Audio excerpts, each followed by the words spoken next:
Hello, everybody. Not as late as normal. Maybe surprised you guys today.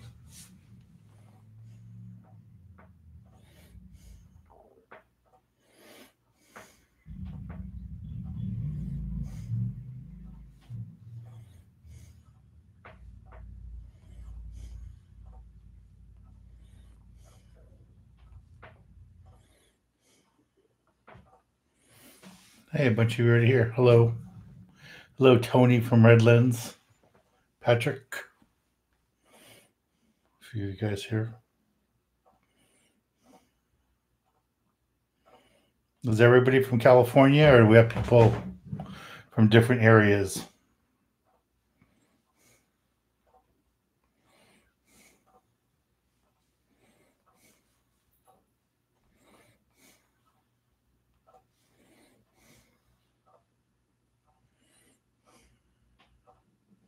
Washington is here. San Jose. El Sereno. My little neighborhood. Marcus. Who else? Walnut. Covina. Inglewood. I was on here Saturday. We had a kids club meeting, and I had a guy from Ernie. How you doing? You must hate not being on a cruise. We had a guy from France here on Saturday. That really surprised me. Oh, I know what I forgot to do. Let me turn on the other light. Make it look better.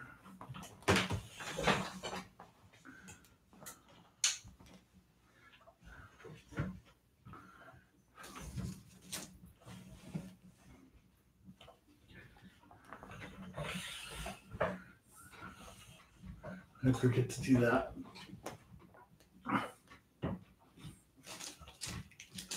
There's more light in here. There we go.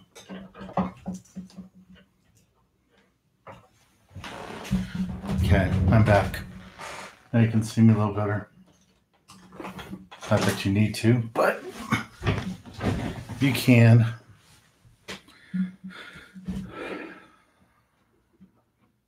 Hey, Jose, how you doing? We had a kids club meeting, Jose, on Saturday. Not at Lake, but right here on YouTube. Brian's here from Oregon. Enrique, Montebello, go Oilers.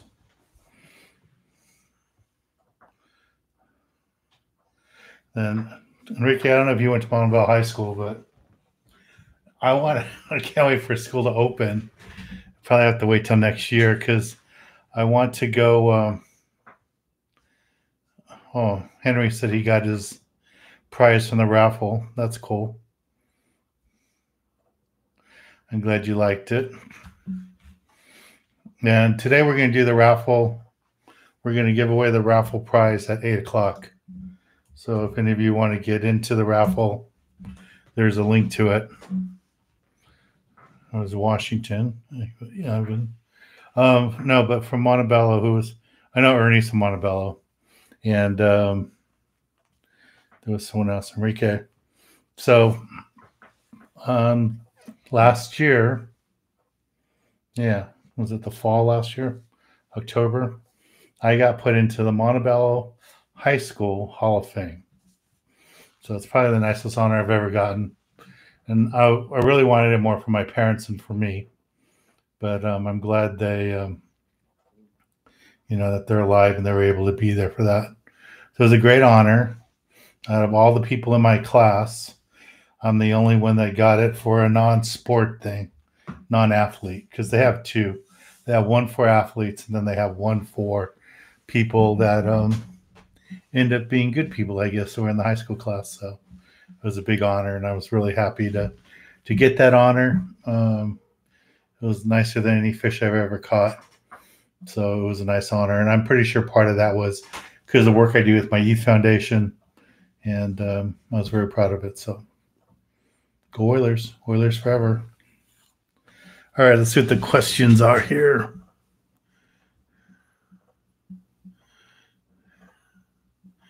Yeah, Jose says he was amazed that I streamed it. Yeah, it was Steve's idea.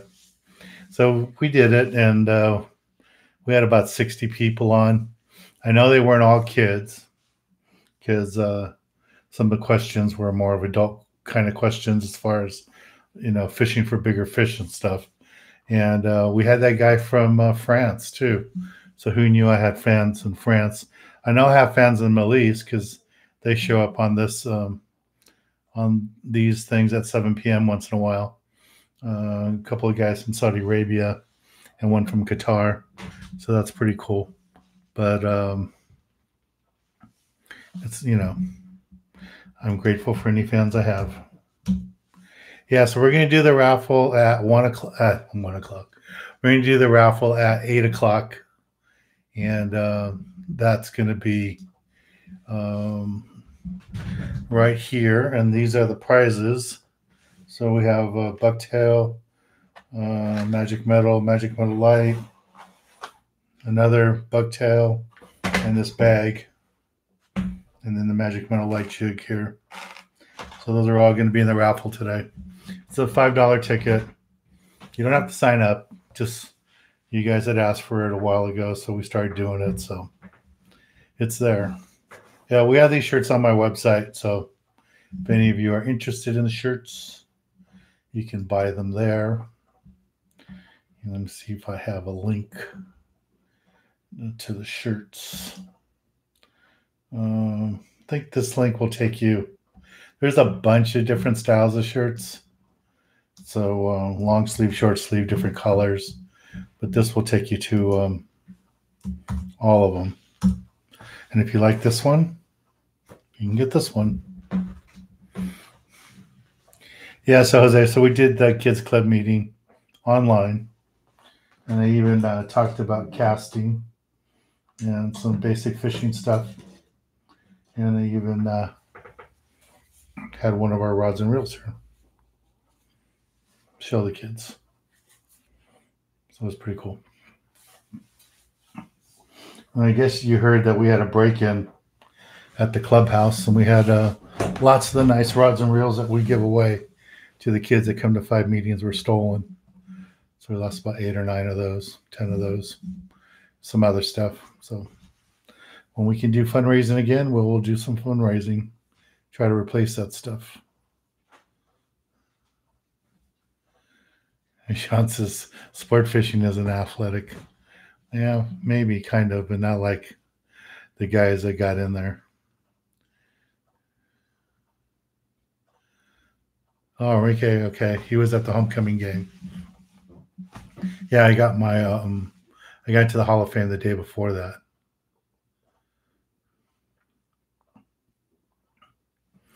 So FA Fishing's asking about my fish batter mix. It's no longer in Ralph's. They changed distributors, and we got kicked out, so we don't make it anymore. It's not worth making it. Just to sell the Fred Hall show is too expensive to, all the insurance and everything we have to have. So we don't make it anymore. Let's see what other questions.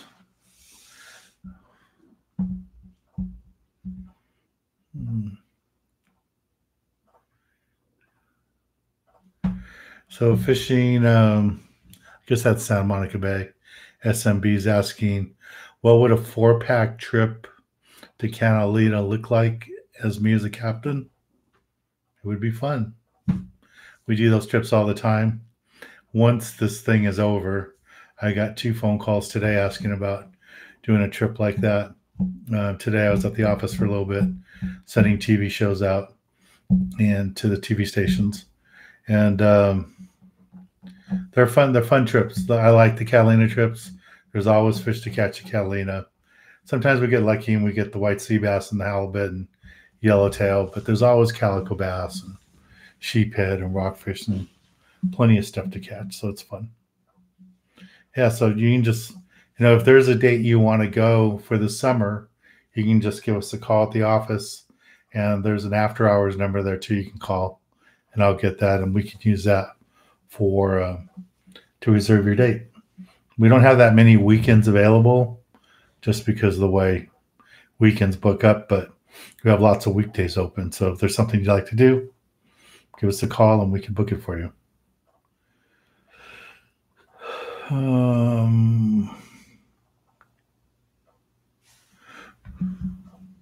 So Anthony says he watched our TV show episode.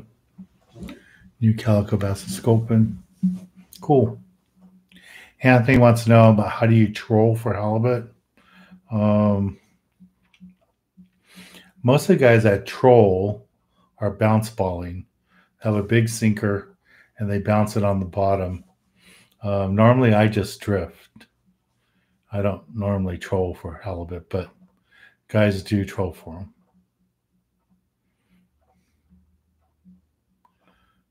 Yeah. Tony wants to know what the topic is for tonight. Normally in these things, I just answer your guys' questions. So if you have some questions that you'd like me to answer for you, fishing questions, I'd try to help to answer them for you. Let's see what other questions are on here.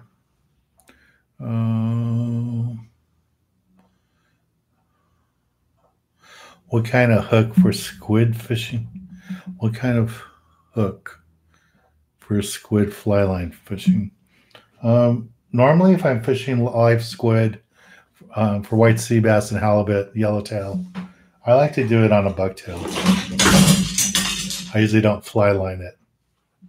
But if you are going to fly line it, you have to use a larger hook, probably a 3 or 4 size hook, so you can have a big enough hook to put the squid through a few times. Don't know if I have any hooks here.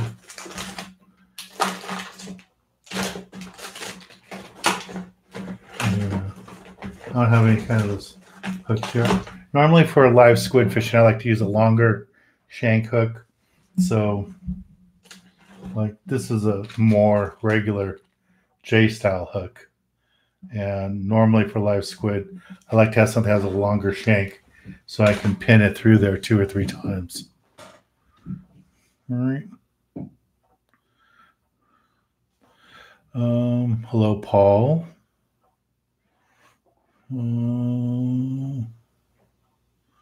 Oh, so when you guys went out and to the jetty and caught some opali, that's cool. I caught some the other day. That was a lot of fun.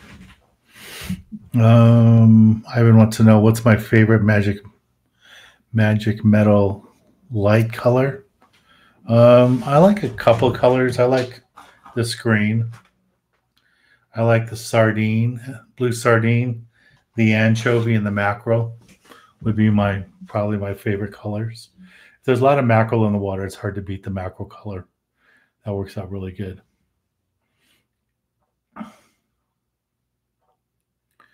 Yeah, Henry, your t-shirt will take longer because most of the shirts we don't have in stock.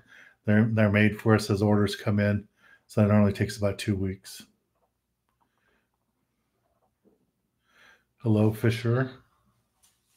So Alex is saying the albacore are only 700 miles west. That makes sense. They are a ways out there. But one of the boats out of San Diego did a crew trip. I think just like 3 or 4 of them went out, and they caught yellowfin tuna this week. So they didn't say exactly where they were, but I don't think they went too far because they're local. So that was pretty good. No landings are open right now. I called a couple landings to see if I can get some answers from them, but no landings are open right now. Brian, how many rods and reels should I bring? For Emeryville, probably just 2. I would bring something like this, a larger one, a 400 series, either Daiwa or Akuma or whatever brand you like. 400 series with 65-pound Spectra and probably 40-pound mono on top. And then you could bring another one too in case you want to put 50-pound on it. Or if we go really shallow, then you could put 25 on it. If we're fishing under 100 feet, 25-pound would be good. Tyler, we filmed that Enterprise trip last year, so that was pretty good. Jose, what do I think about the new Daiwa Lexus WN? I don't think I've tried one. All the ones I have are like these ones. I think these are the older ones.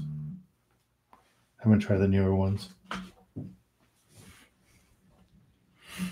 Kevin, hello, Kevin. Do I recommend light circle hooks for Barracuda? I would use a light circle hook more for small calicos. For Barracuda, is probably something a little bit, not like super heavy, like 3X or 4X, but at least 2X. The super light wire thin circle hooks I'll use for like calicos and stuff like that. Because the chances are, if you hook a yellowtail, like if you're a Catalina, it's going to open up. So you want something that's bigger. What's Sean saying? This is a picture of you with the big helmet. Cisco's.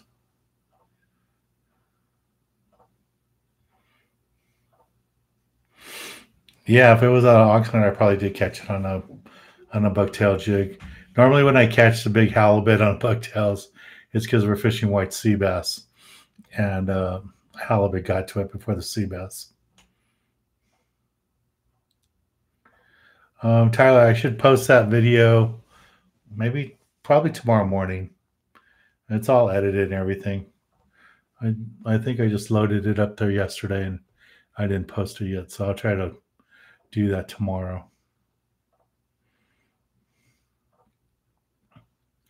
Rod and reel for Twilight boat in July. I like these. I mean, I like not necessarily this brand, but I like these low profile reels for a Twilight trip. A smaller one like this, a 300 size with 50-pound spectra, and then you could put a small piece of 25-pound fluorocarbon on top. Would be good.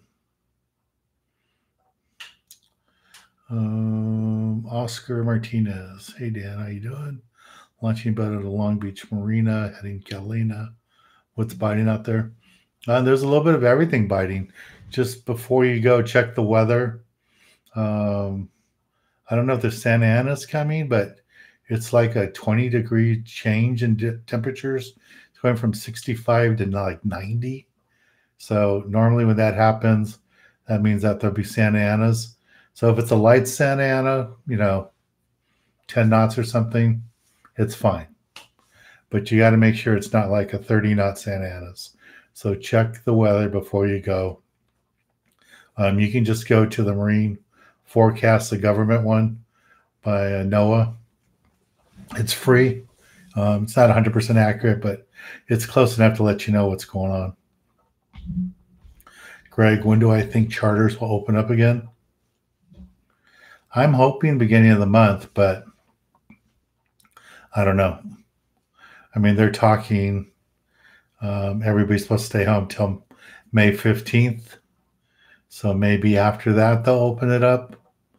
And I don't know what it's going to look like. Like right now in Ventura, you can do things in groups of 5, but there's no sport boat that can go out with 5. I mean, the crew is 5. A couple of deckhands, a cook, and a skipper, overnight trip, 2 skippers. They can't afford to go out with that. So I don't know.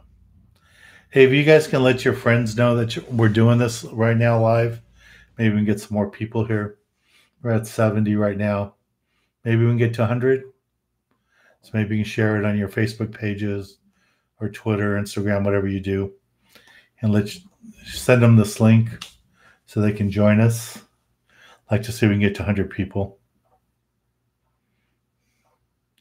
So Mike says he caught some bluefin tuna on his boat. Was that local, or where did you catch those at, Mike? We out of Ensenada? Are we local here? Are we at a Newport? I was just wondering. Marcus, I've been practicing tying several different knots. Yeah, you want to do all your practicing now, because when you get into the middle of a bite, you don't want to be guessing if your knot's any good. So, practice now. Practice tying knots. The other thing I would do too is when I go tuna fishing, I always take at least 3 rods. And it's not so much that one for lighter tuna, maybe one for medium tuna, and one for bigger tuna. But lots of times I'll catch a fish on a lighter rod and then I'll move up to the next rod just because it's faster than cutting out, get another piece of fluorocarbon or tying a new knot. Because lots of times they cut your line when you catch a tuna, and they cut your line so you can go good to the next fish. So instead of tying a knot, I'll just go grab another rod and do that. So that's why I always have, more than one rod ready to go. Do you have any books that you would recommend? Well, I have a couple of books out, but fishing books, haven't seen one for a while. That's a good question.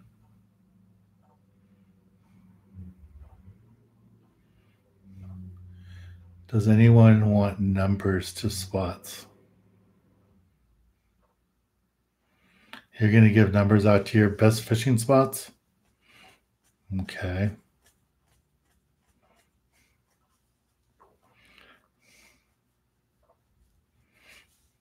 What other questions? So Kristen says he's hoping to go out Wednesday afternoon.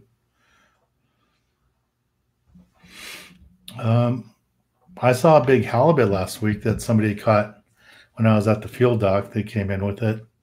It was like 27 pounds, 26 pounds. The guy's engine broke, so he had to get towed in. And I was having my oil changed. So they brought the fish in and weighed it there. So that was a big fish. Oh, Brian, hopefully. Yeah, I hope fishing opens up soon.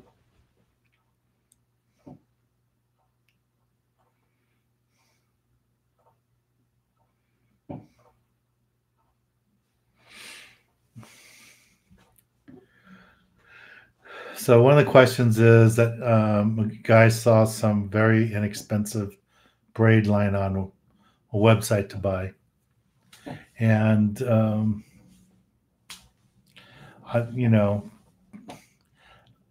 some of the things I don't like to get deals on, or when I say deals, like I'll go to a store and if they have it on sale there, I'll buy it. But fluorocarbon, Spectra, I don't want to get something that somebody had monofilament. I want to get something that somebody had stored in their garage for 5-10 years. I would invest in getting fresh, fluorocarbon, mono, Spectra, braid.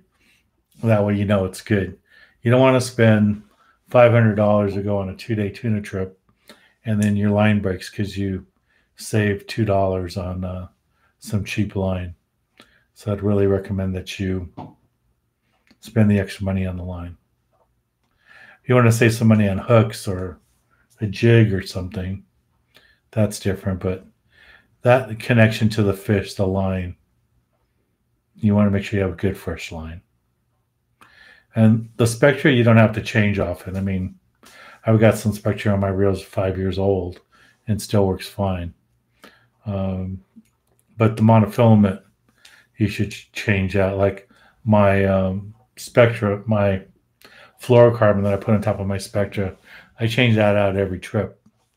And if I was just fishing monofilament, if I caught a fish over 100 pounds, I would probably change the line right after that trip and put fresh line on it because it stretches so much. Monofilament, it's just like a rubber band, so you have to change it often. Let's see what other. How do you catch lizardfish? Normally when you're fishing for other stuff. I've never really tried to catch lizardfish, But I've caught a lot of them, but I don't try to catch them. So Matthews is asking what color and size bucktails do you recommend for white sea bass? I like anything with white in it, red and white, blue and white, all white. I like the new HD models. I don't think I have one here, but the new HDs have the big hooks on them. This is a six ounce. Normally for white sea bass fishing, I'm fishing a 2 or 4 ounce. If the fish are right up on the surface, then I'll use a 1 ounce. But normally a 2 or 4 ounce, red and white, all white, blue and white, that's what I would fish for white sea bass. I use the same thing for yellowtail too. That's what I would recommend. Okay. What other questions?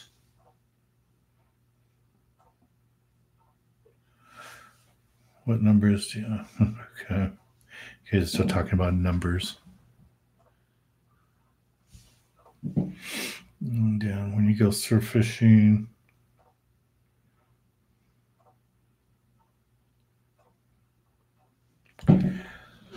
Rick, I don't know what you're smelling. That water smells like watermelon. Maybe you're craving watermelon. I don't know. Maybe there's a lot of kelp in the water around there. Maybe that's what you're smelling, the kelp.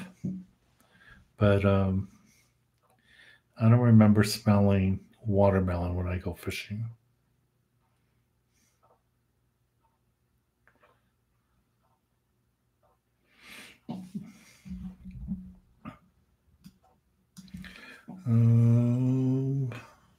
Christian wants to know, is it worth buying an expensive rod or would an ugly stick work?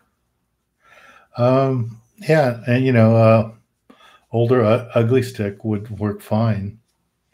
Or even if you found an old CalStar somewhere that was used, that would work fine. If you want a brand new rod that isn't super expensive, but made by a good company, Turner sells a rod that they private label. It's called a Californian rod, and they're not a sponsor of mine, but they support my youth foundation. And it's called the Californian rod. It's a blank made by Phoenix, and Phoenix wraps it for them. It's not the same caliber rod as Black Diamond, but it's a good quality rod, and it works fine. I use them on my private charters, and they work out really good.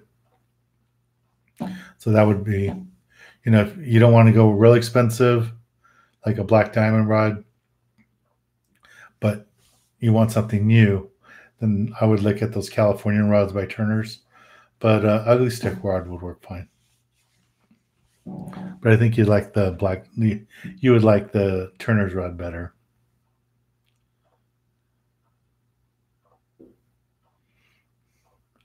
So Ray says, good evening. Many years ago, he met me at a boat show and bought one of my cookbooks. That's cool.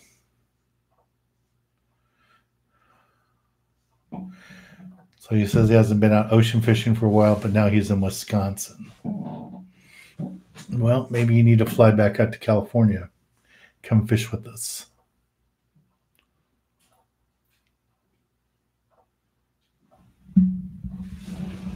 April.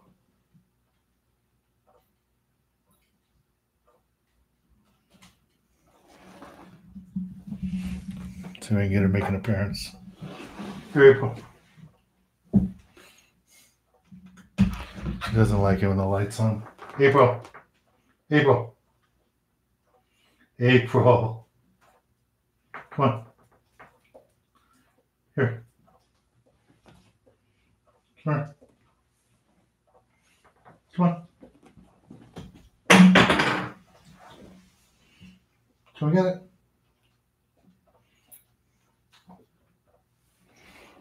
I can bribe her to come make an appearance. I don't know why she hates that light.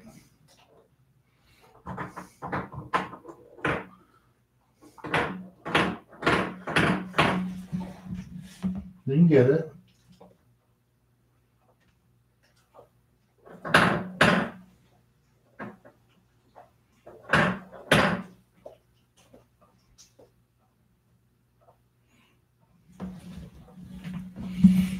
It says, let me stare at her with sheets. All right, bye, April. There she goes.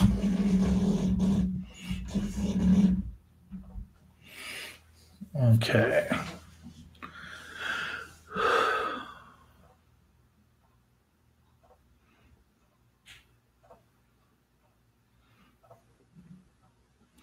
So Greg's asking, I don't know if you're going to understand me, but all the reels I have.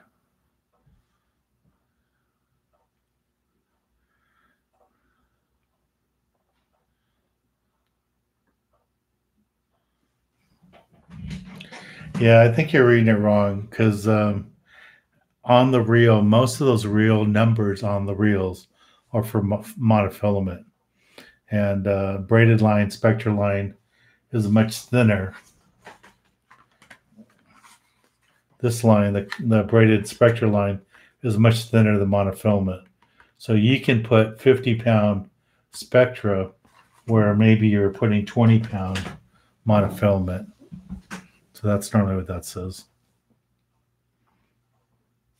Yeah, Kevin says the Shakespeare Tiger rods are pretty good. I mean, I had my name on them for years until they got bought and sold.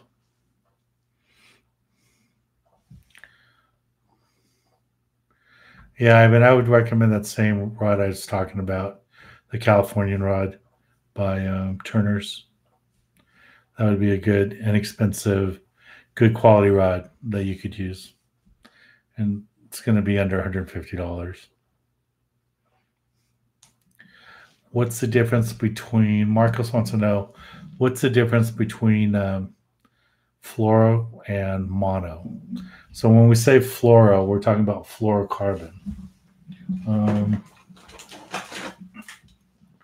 So this is fluorocarbon.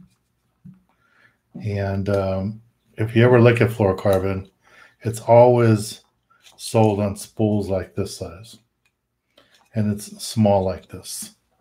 It's not big. It doesn't come in thick spools. If you see a spool, a big spool of line, and it says it's fluorocarbon, it's not fluorocarbon. Because fluorocarbon is real, it isn't as loose or subtle as regular monofilament. It's a lot stiffer, so it comes in smaller spools like this. So this looks like, and if you ever look at it, none of them are really clear. They look like they're clear, but they have a tinted color to them, and that's why I don't like using clear monofilament. I always use like a blue or a green monofilament when I use monofilament.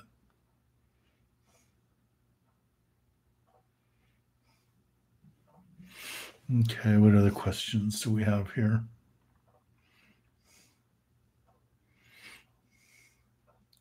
Deborah, so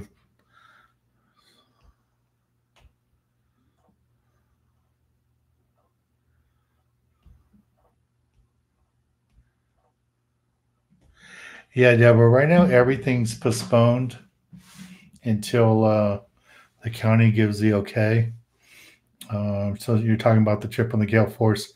That first trip on the Gale Force, the first week of May, has been postponed. We're hoping that the trip the end of May on the Triton will still happen, but we won't know that until probably the first or second week of May. Depends.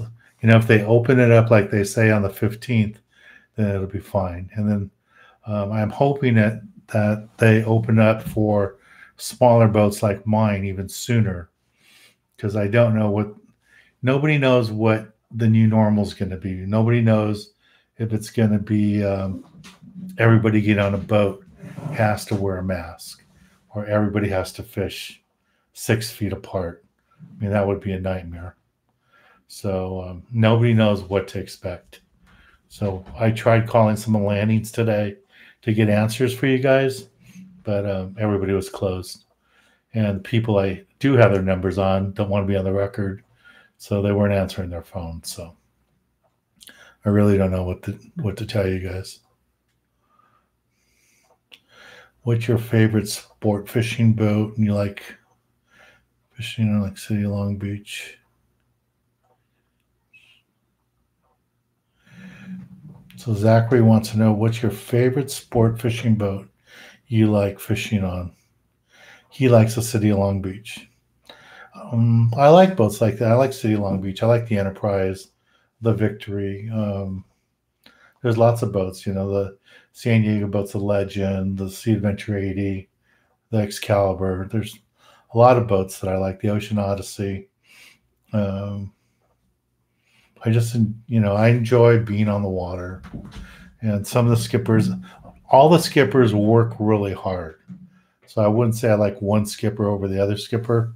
I think the crews work really good. The guys really try hard to put you on the fish, and they try to help you out. So normally when you start fishing on one boat a lot, the guys will I wouldn't say take better care of you, but they know who you are. They know what you like.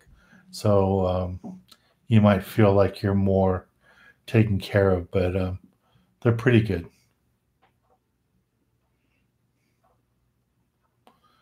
Let's see, what other questions?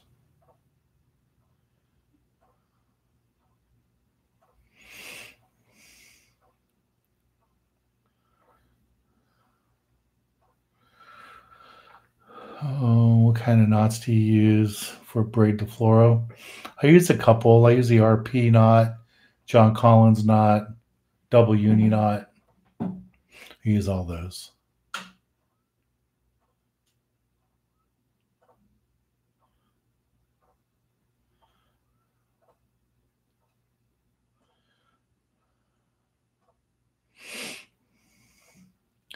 Tony, I don't know unless they changed it, but all the California rods were made by Phoenix. They're all Phoenix blanks. I haven't heard of somebody else making the rods now. So I would say that the rods are still made by Phoenix. And I wouldn't get a 7-foot rod. I would get something longer, 7.5 minimum, 8 foot, would be great. Tony, do you recommend braid to mono to Spectra? So Spectra and braid are the same thing. So I would say go braid or Spectra, whatever you want to call it, to mono if you're going to be fishing 100 feet or deeper. If you're going to fish right on the surface, go Spectra straight to fluorocarbon. Yeah, he probably made an appearance, but I had to bribe her.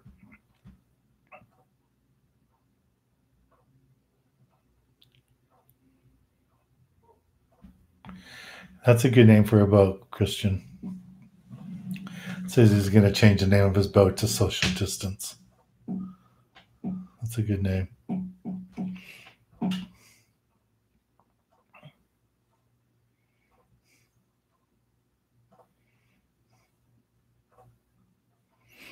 Yeah, Lloyd, everybody's shedding right now.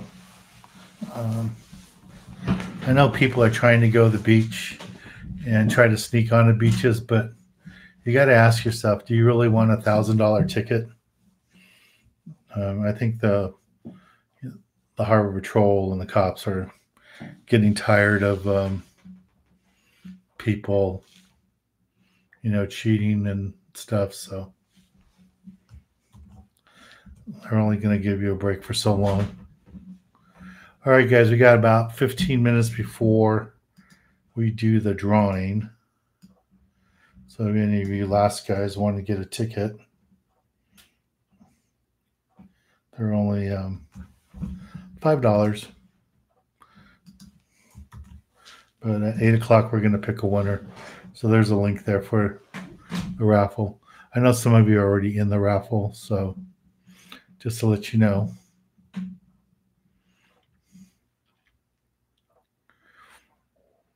Yeah, Kevin, I don't know how you do the tuna shuffle with 6 feet apart. I mean, that'd be brutal.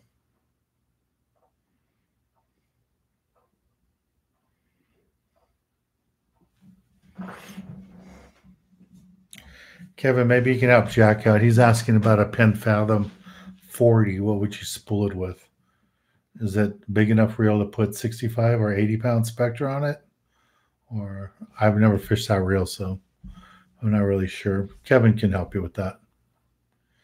Jose wants to know any updates on the fish and game meeting. It was exactly what we thought it was. It was about a trout opener for this month that they don't want to have. It's not Fish and Wildlife that wants to close it. It's the counties, the lakes, the cities. Mono County, Inyo County, City of Bishop, Lake Crawley, all those areas, all the way up to Tahoe. They just are afraid of having tens of thousands of people go up there for trout opener. And they already have people with the virus. They have very limited hospital rooms, and most of those have people with virus. So they don't want like car accidents and people get hurt and no place to put people. So they asked the state to postpone fishing season, trout opener. So that's what's going on. And I don't blame them. You know, it's not like the state wants to close fishing statewide. They made it very clear that that's not their goal, but they're only reacting to what the counties, cities, and the tribes, Indian tribes, have been asking the state to do. So they're just going to postpone it. And I've gotten emails from Crawley, from City of Bishop, from Chamber of Commerce and Tourism Board saying, you know, please tell your viewers not to come up, because when this closure started a month ago, people were driving straight up to Bishop and Lone Pine and all that area to go fishing. And they didn't want you up there. They just, you know, all the hotels are closed, the campgrounds are closed. They just didn't want people around because they're battling the same thing we're battling. So that's all it is. And their emails are really nice. They're just like, yeah, please stay away now. And once this is over, we'll be glad to see you guys all. We'll welcome you all back. But right now, you know, you can't go in a market. There's a huge line to get in, and they just don't want any other people there. So that's what that was all about. What other questions?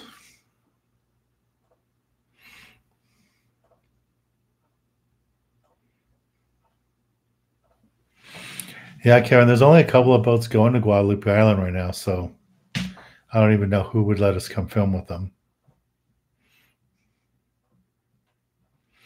Have you ever fished rockfish at Guadalupe or Cedros? I've never targeted rockfish at Guadalupe or Cedros. Normally at Guadalupe, you're fishing tuna and yellowtail. Then at night, if you want to play around, fish for black sea bass. Cedros, it's always calico bass, yellowtail, white sea bass, sometimes halibut, but we've never really gone just for rockfish.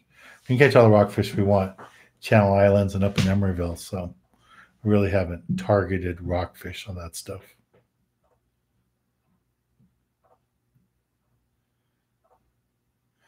Do I ever use a deckhand rod for live bait fishing? You talking like a rod without a reel seat, just cork tape on it? If that's your question, Lee, yes, I have rods like that.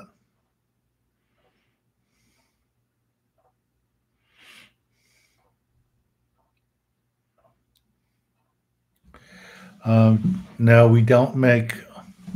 So Matthews Oz is asking, do we make the HD Bucktail and glow?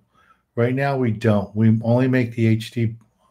We only make the glow in the dark in the regular Bucktail, but we have it in the 6 ounce as a glow in the dark, and it's got the same size of hook as the HD, so that would be good for that. But we don't have it in like the 1 ounce, 2 ounce, or 4 ounce like we do in the HD models. There's no glow in the dark.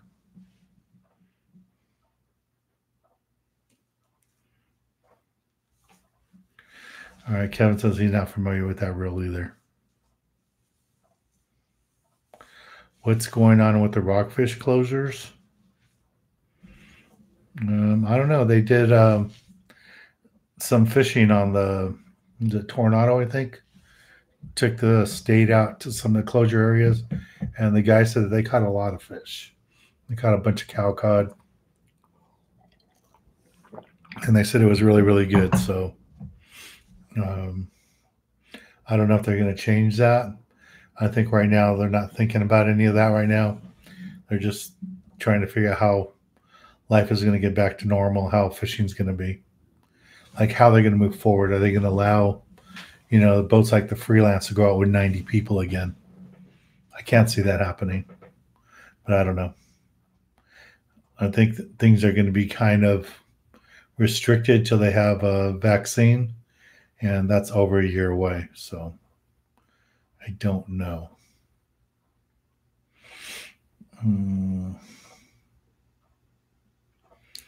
Zachary wants to know what sport boat has the best boat burgers.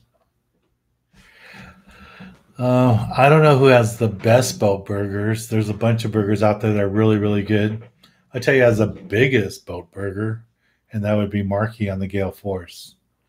I mean, I have to ask him to just bring it down a notch and not make his normal size burger for me, because they're huge. They're like that big. I mean, I know people that order one, cut it in half, and have part of it for breakfast and other part of it for lunch. I mean, if I go on a boat that has a normal size burger, I like to have one for lunch and one on the way in, so I don't have to get dinner and just eat that and help the boat out, get some, spend some more money on the boat. But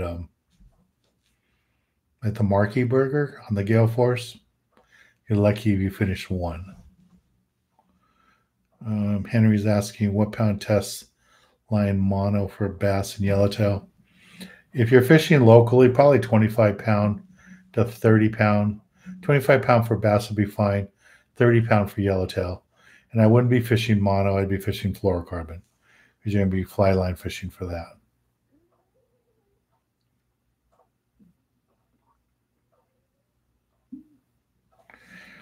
So Anthony's asking if I was going to troll a squid skirt or diving lure, what pound test would I use?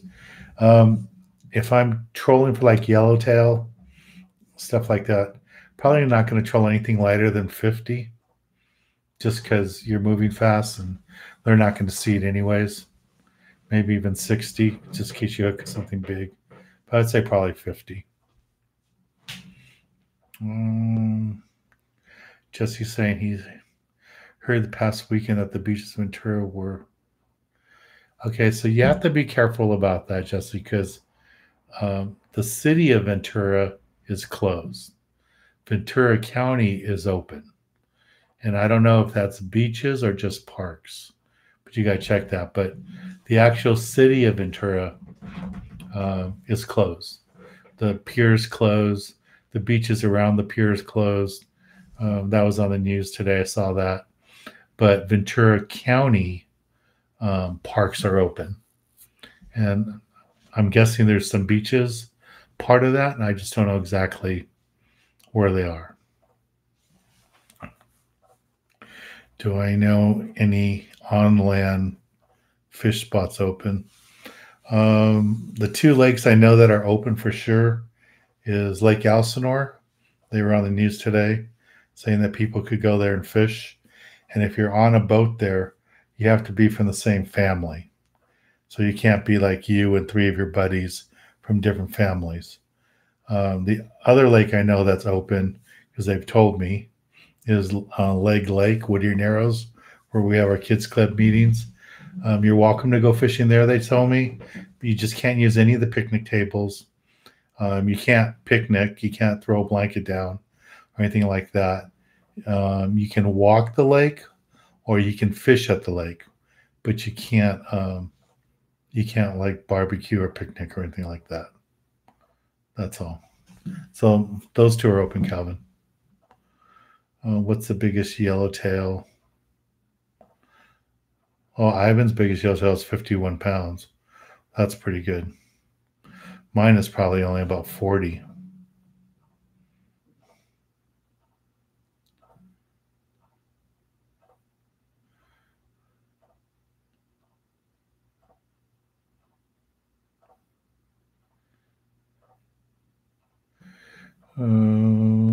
Tyler, or rockfish in the East Cape? Yeah, there's rockfish there. We've actually caught rockfish there. We did that sometimes when we wanted fish to eat for dinner. We go catch some redfish, and they cook it for us. So Ray says, sounds like what's going on in Chicago. Let's see, I missed that. What did you say?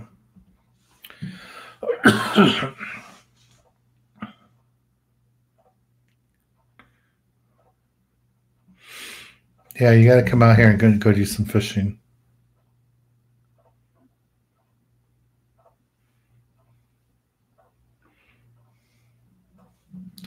Thank you guys for all the nice comments about being fans.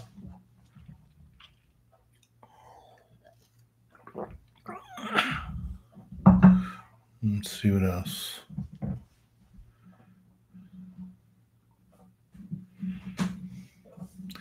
Yeah, I agree, Tony. You shouldn't have 90 people on a boat, but that's what happens when everybody wants to be Groupon.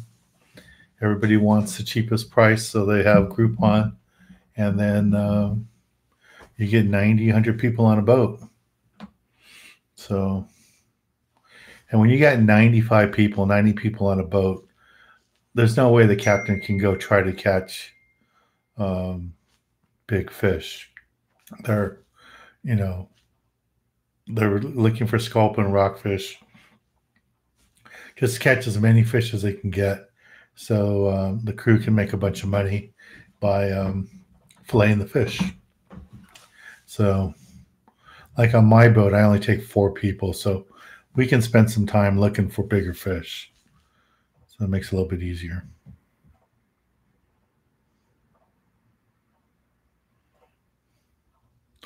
Tyler, that's a good point. Tyler's talking about how the Enterprise serves fries on their boat too. That's a good point. They do have fries on the Enterprise. And the burgers on the Enterprise are really good. That's like a normal size burger. I mean, it's a little bit bigger than a normal size burger, but the Marquee burger just shouldn't be called a burger. It's so big. You should get like a knife and fork with it because it's so big.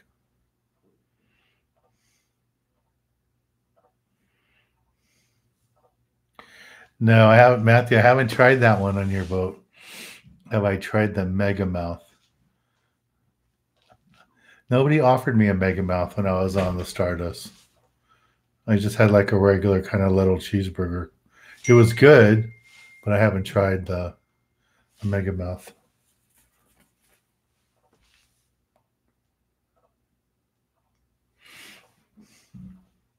But that sounds good. And Matthew, you got to be on the boat next time when we're on there.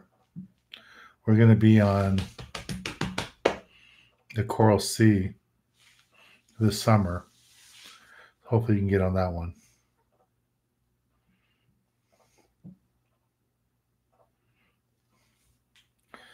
And you guys talking about burgers on boats.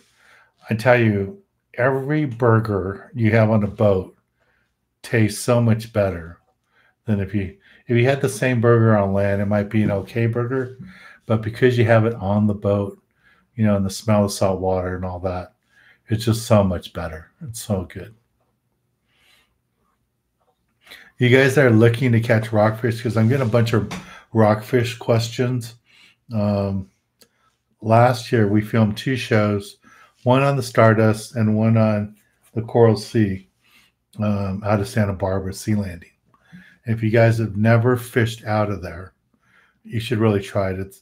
It's really nice. The skippers on both boats are great, and they've been there for a while. They have good crews, and they know where to go fish. And you're so much closer to Channel Islands from there, and not so much just like to the Channel Islands, but where the boats from Ventura and Oxnard, for them to get to San Miguel is a really long run. And from Santa Barbara, it's not. I was on a 3/4 day trip on the Stardust last year, and we left at what, 6 a.m. or 7 a.m., whatever it was. I think it was 6 a.m. And we were fishing between Santa Rosa and San Miguel. And that would never happen on a 3/4 day trip from, Redondo or even Oxnard or Point Hueneme, because it's so long of a run. But from Santa Barbara, it wasn't that bad. I mean, it was still 3 hours, but we had limits of fish in an hour. And I don't mean limits for like 5 people, limits for the whole boat. We had like 30 people on the boat. We had limits for everybody. It was unbelievably great fishing. So when this thing gets over with, you guys who've never ever been out of Sea Landing, out of Santa Barbara, that, like I said, even a 3/4 day boat, I mean, it was unbelievable the size of chuckleheads. And we got some nice reds, some lingcod. That show is going to be airing really soon here. I don't have my calendar in front of me, but it will be airing really soon. Okay, what other questions? Tyler says he tried the glazed tuna steaks on my cookbook. He liked it. Thank you.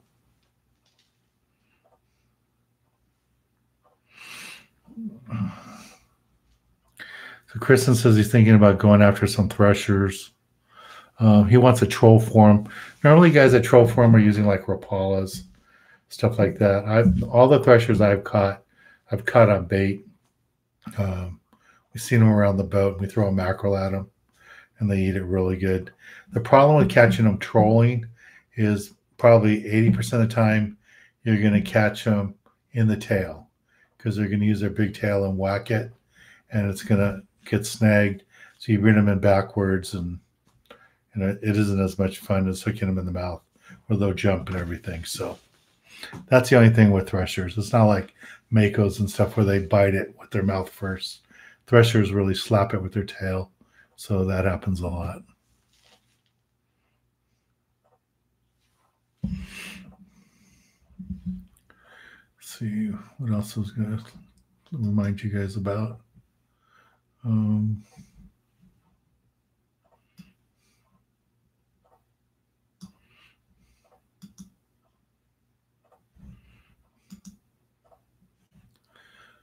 Okay.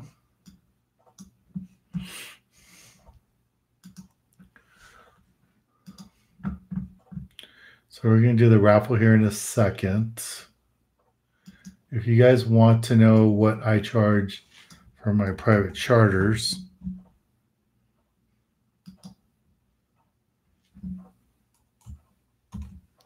here's a link for that.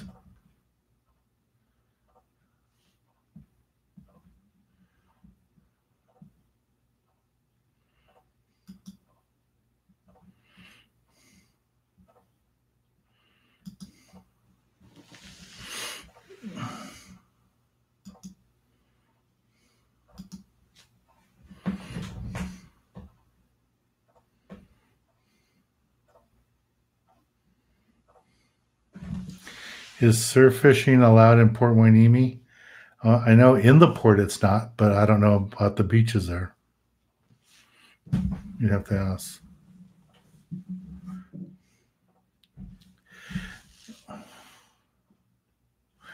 Yeah, so Tyler brought up an interesting story. Hey, Eric, how you doing? I'll be at the office on Thursday, Eric, if you want to come pick that up. What else is I going to put here for you guys? Let me see here. So I saw a bunch of you guys have been signed up for my app. I really appreciate that. And it's only $1.99 a month. So if you guys could help support me on that, I would greatly appreciate it. And here's the link for that. And there's no contract. You can cancel at any time. So it's only $1.99 a month.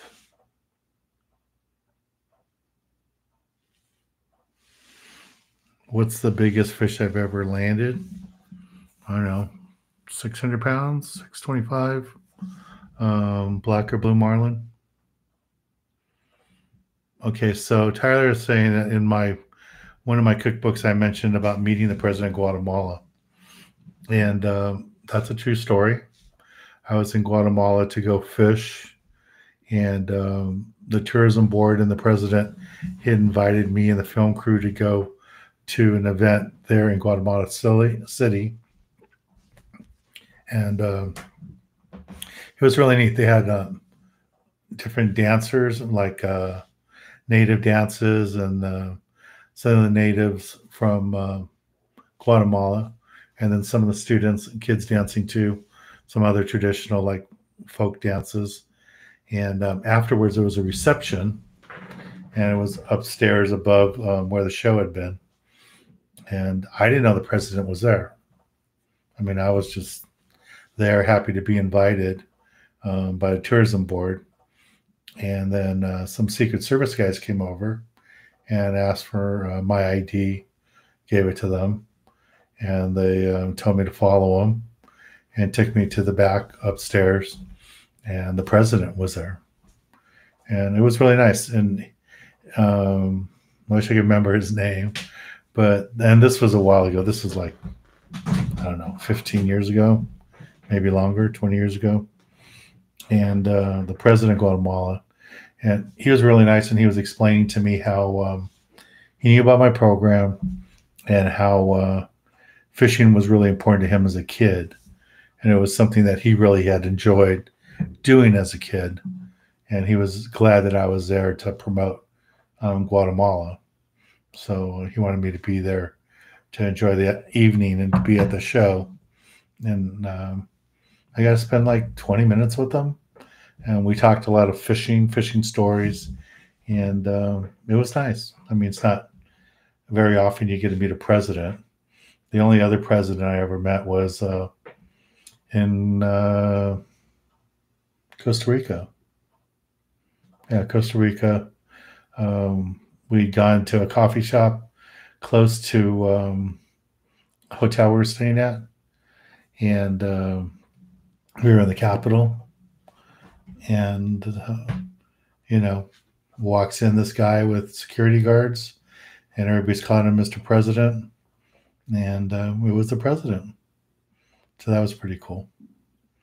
So the two presidents I've ever met were in Central America. The only ones I've ever met.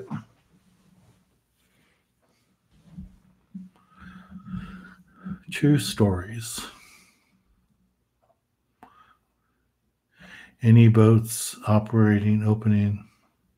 No boats are operating right now, Eric.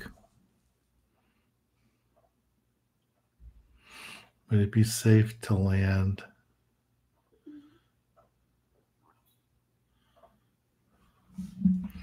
It would be safe to land a thresher shark on a Zodiac as long as he didn't bite the Zodiac. If he bit the Zodiac, you could have trouble. But there was a guy, and Kevin probably, I don't know, I think Kevin knows him.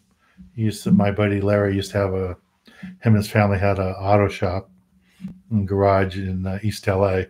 And he had one customer, this one older Japanese guy, and that's all he had. He had a Zodiac boat, and he would go out and fish all the time. And he loved to catch sharks, and he would catch makos, everything. And that's all he used was a rubber boat. And he never had one bite it, but he caught a lot of sharks on it.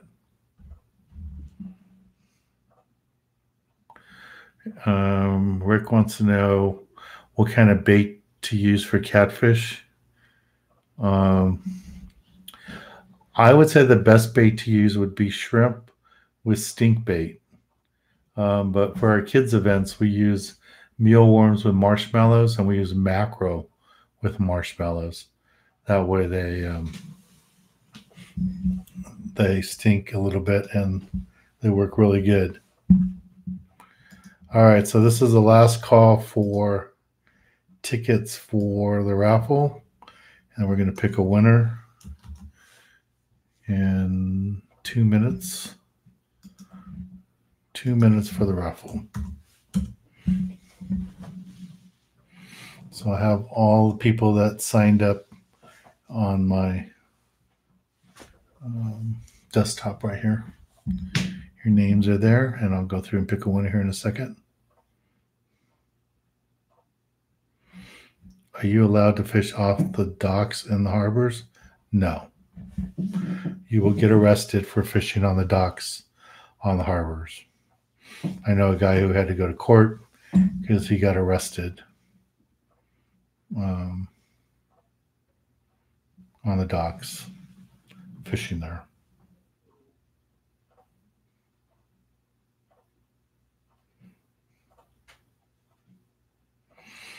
Is it legal to catch catfish? Yeah, it's legal if you have a fishing license. Oh, that was his name, Kevin? Ben? Kevin, I just heard 2 days ago that Barney passed away too. So I didn't know if you knew that one.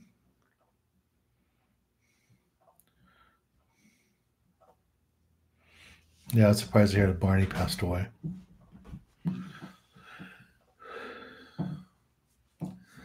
Lloyd, you can't keep the fish you catch in Hawaii. That's pretty true. You catch a fish in Hawaii, they're going to charge you, I would say 99% of the time, to keep any of the fish. A buddy of mine was there for his honeymoon. Been married like 2-3 days. Him and his wife go out fishing. He catches a nice wahoo, 80, 90 pounds. And he just wanted a small piece to take to their hotel to have for dinner. And they charged him a bunch. I think charged him like $60 or something for a little piece of wahoo. He wasn't very happy. Where can you obtain a fishing license? You can buy it online. You can just go to Fish and Wildlife website. Do not buy a California license from any other website other than the California Department of Fish and Wildlife. Do not buy a license anywhere else. Okay? Because there are fake websites out there that aren't real, pretending to sell licenses. So make sure if you want a California fishing license, you buy it from the state of California. All right.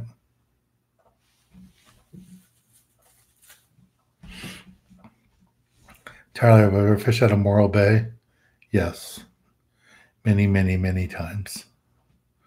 But if you want to go surf fishing, go north of Morro Bay. Cambria is really good. Morro Bay can be good too, but I've done really good out of Cambria.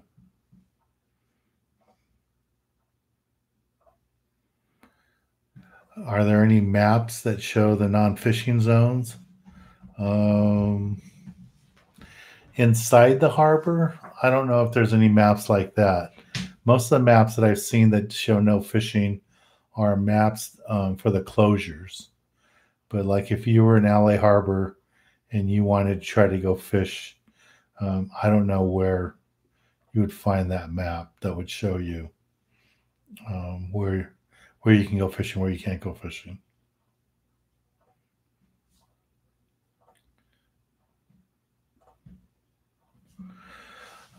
So Quaker Oaks is asking in May, will you go back to charter fishing? Yeah, I'd go back today if they would open it up. I mean, I had to cancel all my private charters for April. We had to cancel all but one for March. And we've already had to postpone our first trip of May, first week in May for the TV show. And, you know, we're not even booking any trips for May. If somebody calls us, like we got phone calls today, asking about fishing, about doing a private charter. Right now I wouldn't take a deposit sooner than June. So Kevin says, do you have a lifetime fishing license, or do you recommend buying one? I don't know what they charge for it. I know they charge by your age. So I never got one because I'm so superstitious. I was afraid if I bought a lifetime one when I was in my 20s that I would be dead in 5 years. So I just buy a new license every year. But I don't know, if you're a young guy, it'd probably be worth it.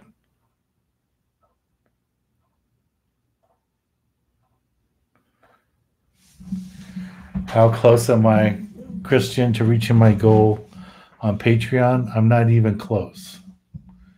My Patreon subscription deal is sad. I have like 6 people on Patreon. I have a few more on my app. So, and I could use the support because I would like to get some new GoPros and stuff so we can make you some more videos and stuff. But most of my GoPros are all beat up and stuff. So, yeah, in Hawaii, the charter boats sell the fish to the market. They consider it part of their pay. So passengers don't get to keep it.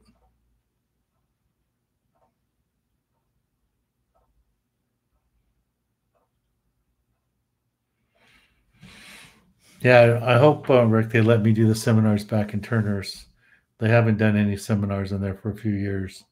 So I'm not sure what they were thinking, but they haven't wanted them. So maybe I'll reach out to them once this is over. Ask them we can do that again.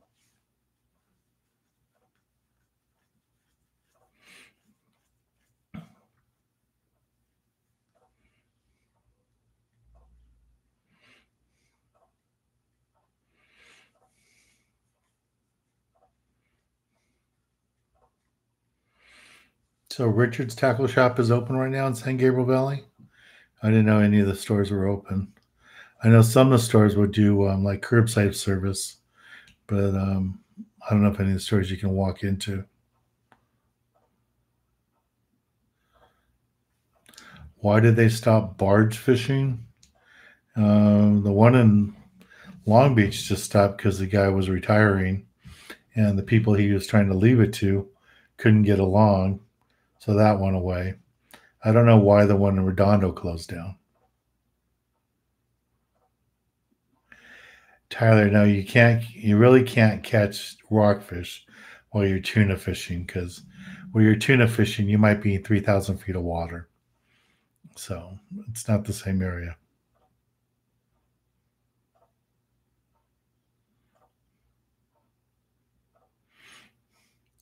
Okay, so boat 392 saying that Pudding Stone is also open, guys.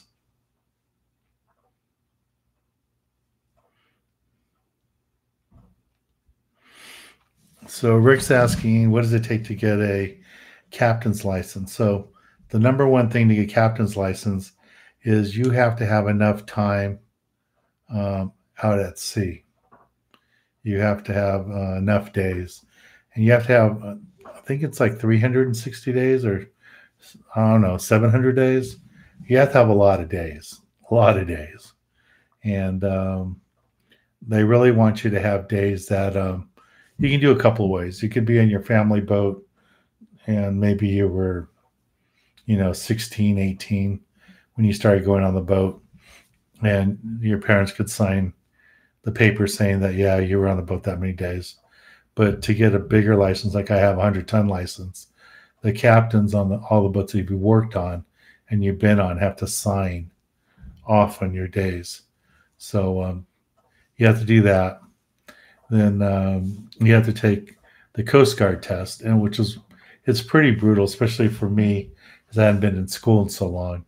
So having to basically forget about my business for 2 weeks, go to school every day for 2 weeks, And I couldn't really forget about my business because I had to get shows out and stuff. So the school thing is 10 hours a day. You have probably 4 hours of homework on top of that. And then on top of that, I had to go into the office 3 days a week and get stuff done. So there wasn't much time for sleeping. But that was a challenge. That was a really challenge to get that test done. And I'm glad I did it. It's been like 10 years now.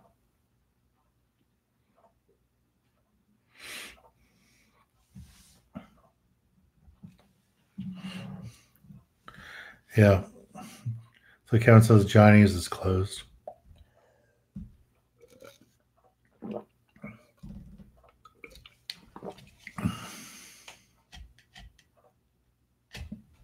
Yeah, Kevin. Cortez Bank, Tanner Bank are probably the only places where you could actually be anchored up and catch tuna and catch rockfish at the same time.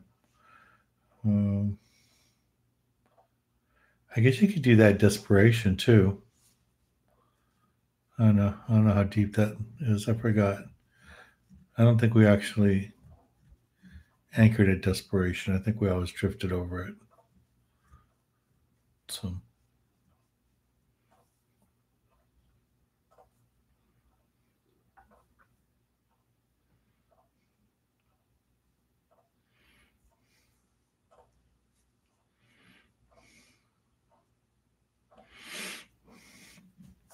yeah, getting a skipper's license is not easy. So, and the Coast Guard doesn't care if you know how to catch fish or not. They're not fish and wildlife. Their whole thing is they want you to be able to take a boat out with passengers, paying passengers, and bring them back safely. So that's their whole concern. And that's that's the biggest thing. That's my biggest thing when I take people out is catching fish is the last thing on my mind, but my biggest concern is to keep passengers safe and get them all back home safe. So that's my biggest concern. All right, so I just got a couple more entries into the contest. Let me add them to the list here. Onto my list. Put their names in the folder.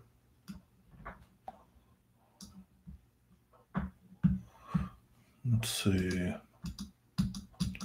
All right, let's pick a winner.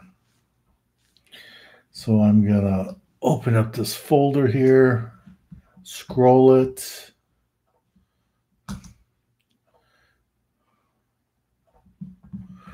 Okay.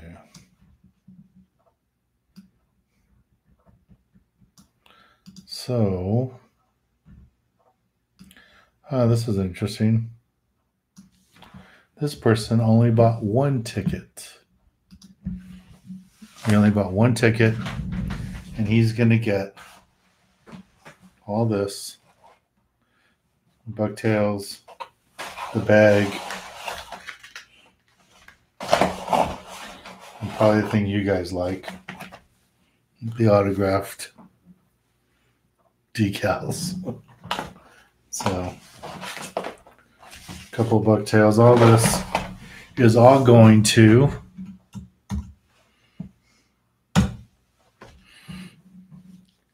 it Emiliano Martinez?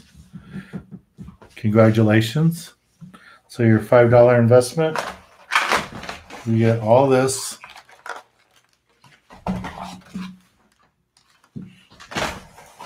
And a bag. So congratulations, Mr. Martinez. That'll go to you in the mail on Thursday. So there's the winner.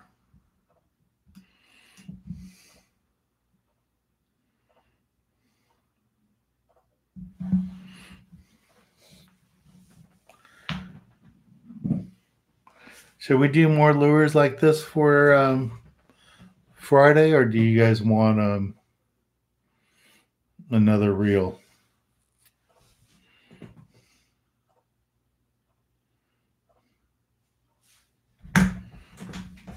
You guys can let me know. I'll pick a prize. So we'll sell some more tickets on Wednesday. And then, do you guys want a reel? Okay. We can do a reel. I'll see if I can find me a reel on, to find a reel, and we can do a reel for Friday.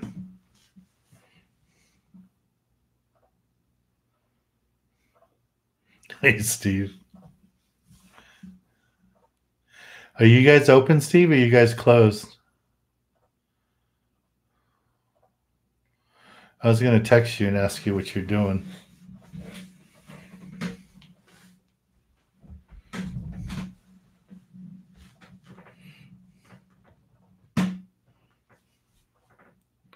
Maybe we get Promar to give us some stuff to raffle off.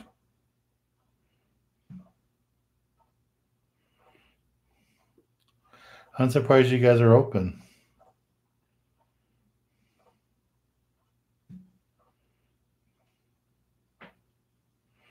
I guess you still have your Amazon orders and all that stuff.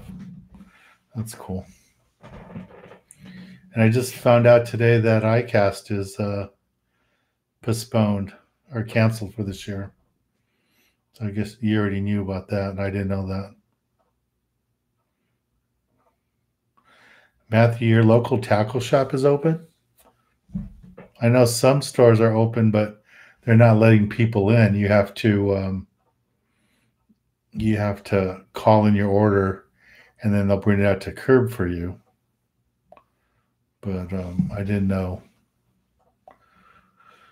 that any stores were open that you could go into.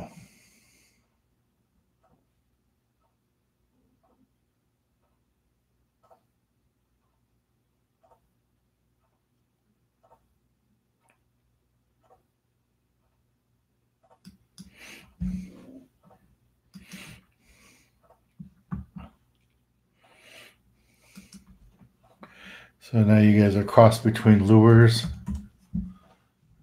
and a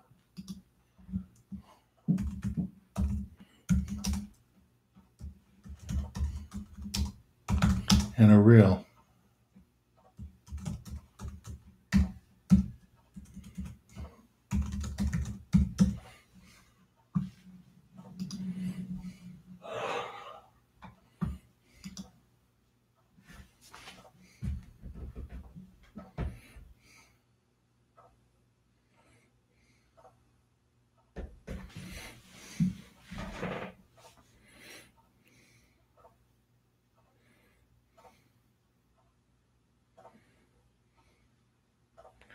Let's see, Brian.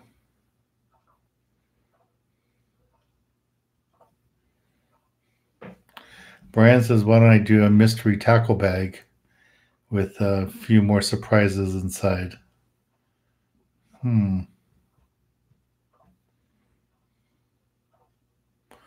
Yeah, I wish we could do fish batter. We just don't have any more fish batter. I have a couple of bags that I'm just keeping as a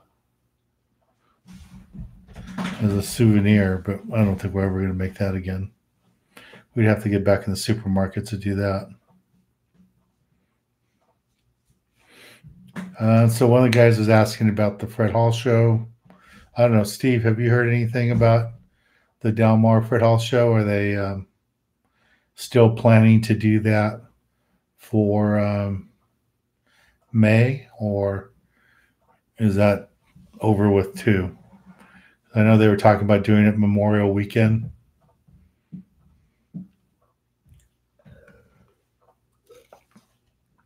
Okay, so Steve says that Del Mar is officially canceled. And he would know because he would have a booth there. All right, thanks, Steve.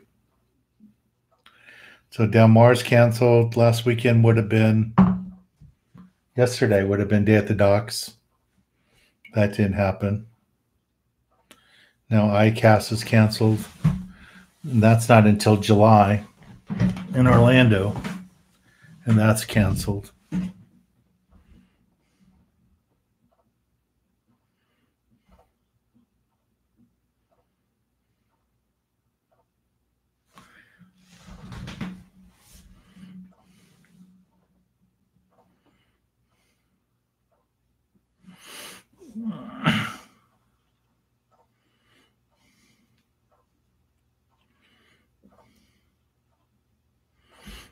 Okay, so Steve says he got an email. That's too bad.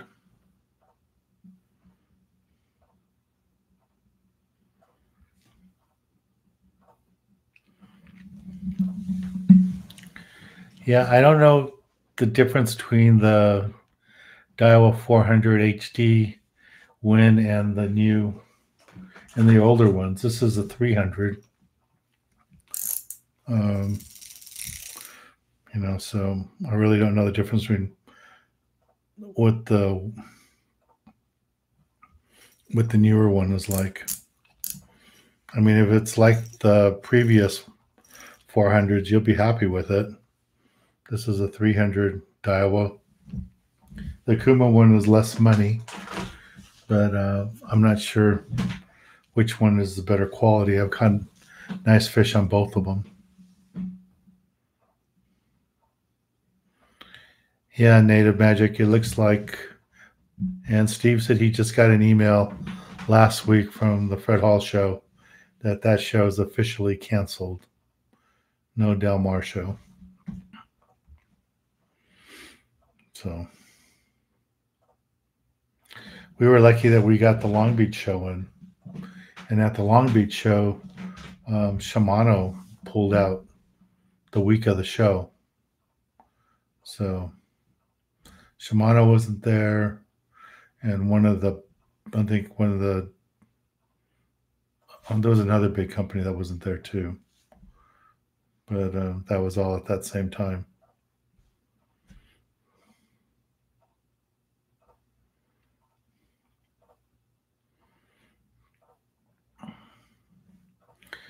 So Outdoor Adventures wants to know, are circle hooks best for live bait? Circle hooks are best when there's only two reasons to use a circle hook. If you're around fish have lots of teeth, like bluefin tuna, especially barracuda, then a circle hook is best. Or if you're new to the sport, or if you have people that are new to fishing, then a circle hook is good. And I use circle hooks on all my private charters because I get a lot of people that aren't sure when to set the hook. So a circle hook takes that all out of, you don't have to think about it. The fish runs, you wait for a good 5-6 seconds, put the reel in gear. When I say put the reel in gear,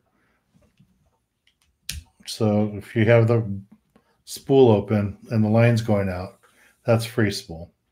So the fish picks up your bait and he starts running with it. So you're going to wait a good 4 or 5 seconds. And then you're going to just turn the handle. That puts the reel in gear. And you don't turn the handle any more than that. You just turn it, let it lock up, and then it'll tighten up into the fish. And with the circle hook, when that does it, the sardine or anchovy goes down in the fish's belly. And when you put it in gear, it comes back up. And it gets the fish hooked in the corner of the jaw. And that's why we like circle hooks, because it doesn't go deep in the fish, and you don't have to worry about biting it off. Yeah, so Kevin's right. It was Seakeeper was the other company that pulled out last minute for the Fred Hall show.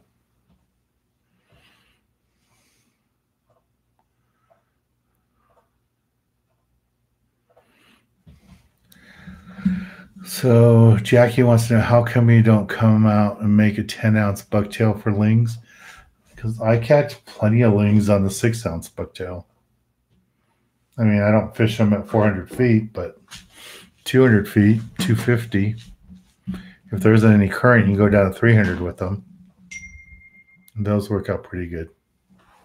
But 6-ounce B52 bucktail with the AA grub on there works great. And we do have the 10-ounce magic metal jigs.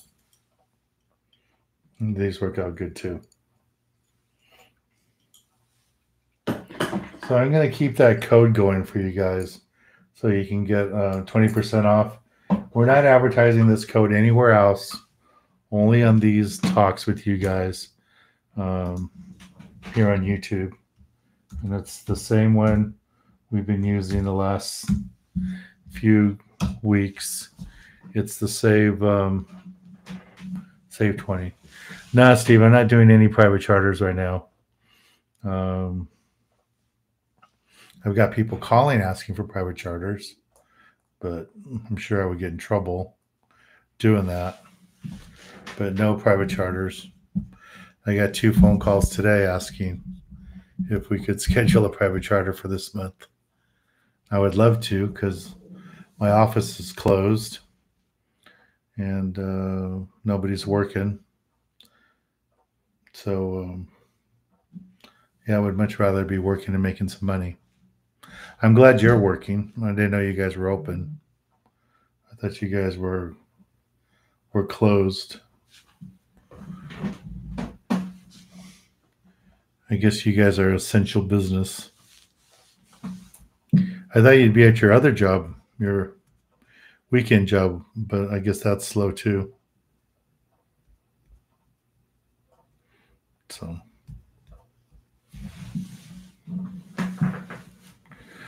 what's the strangest place I've ever fished? All right.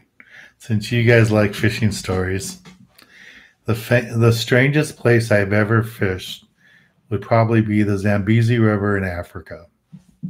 It's a river that's outside Victoria Falls, Zambezi Valley. And one side of the river is Zambia. The other side is Zimbabwe. And I was fishing there for tigerfish. And I think I told the story before, but I went over and asked the guys in the kitchen area if they had anything I could use for bait. I never fished Zambezi River. I never fished, in Africa before. I was in my 20s. Before I was on TV, I was a photographer, and I was on assignment there with Sportsfield Magazine. One of the writers doing safari, Tom McIntyre. And they gave me for bait a chunk about this big of elephant meat. Elephant meat. That was pretty bizarre. And my first cast, I almost had a heart attack because I casted out a lure, threw it toward the river, which is a pretty wide river, so you couldn't go too far out there. And my lure hits the water, and I hear air blowing, which I wasn't used to hearing when I threw a lure in a river before. And I threw my lure between 2 hippopotamuses. So 2 hippos come up to the surface, their ears flatter, and air comes through their nose. And I was halfway up the bank. It was pretty different. So after that, every time I went fishing there, because I was the only one that would go fishing, I was the only one that brought a rod and reel. All the other people were just on safari hunting, and I was there to take pictures. So every time I went fishing, they would send me with a tracker, and they would send one of the parks people. And the parks person was like a bodyguard. So he had a machine gun, a handgun with him at all times. I don't remember if he had grenades. I don't think so. I think it was just a machine gun and a handgun. And it wasn't so much that they were worried about like animals attacking. Well, they were kind of worried because there's lots of crocodiles there. So he would kind of stand above me and I would be fishing. And if he saw a crocodile coming by or something that I didn't notice, because I wouldn't notice all that stuff, they would yell out at me, and then I'd have to come up the bank and get out of the way so I wouldn't get eaten. But he did keep me from a lion one time. Didn't shoot at it, but the lion got kind of close when I was going down the river. So that happened.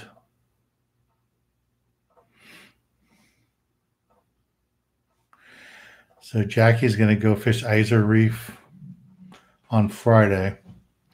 My biggest tip for fishing Iser Reef is when you anchor up, make sure you drive over it really good, and make sure that when you anchor up, that you give enough line out that your boat doesn't drift back and you end up in all that stuff down below there. Because there's old bridges, there's old trolley cars, and everybody loses an anchor there. I've lost only one anchor there. So you have to be very careful. And sometimes you think your anchor's hung good, then the wind comes and it pushes you back in there, and that's how you lose your anchor. So you can drift over it, but if you drift over it, you're not going to be over the fish very long. So it's really good if you can anchor a bucktail with a strip of squid or whole squid. Really good for the sculpin sand bass there. And there's some calicos there too. You might want to run over to the horseshoe too while you're there and see if there's some yellowtail around. There has been yellowtail at Catalina, and I wouldn't be surprised if there's some yellowtail at the horseshoe. The fish are probably wondering where everybody is. They're probably kind of bored that nobody's been around trying to catch them. So the dude says he fished Friday and Saturday at horseshoe up and down. Break wall, Long Beach here. He got skunked. He went fishing 2 days, Friday and Saturday at the horseshoe and along the breakwater. And he got skunked. Maybe you need to come on a private charter with me so I can show you where the fish are. And I have a bunch of people that do that. They hire me for a half-day trip, and I just show them some basic spots, show them where I like to fish, and show them how they see how I set up the boat, how I drop the anchor, how we fish. There's some spots there at the horseshoe where it's nothing to catch 40, 50 calico bass in a day. And we only hit it for a couple hours. So that's what I would do. There's no way you can go fishing for 2 days out of Long Beach and not catch a fish. Maybe watch more of my YouTube videos. Maybe that would help. What knot are you using for braided Flora? I use a couple of knots. I use either the RP knot, the double uni knot, John Collins knot, which is the same as the RP knot. I use both those knots.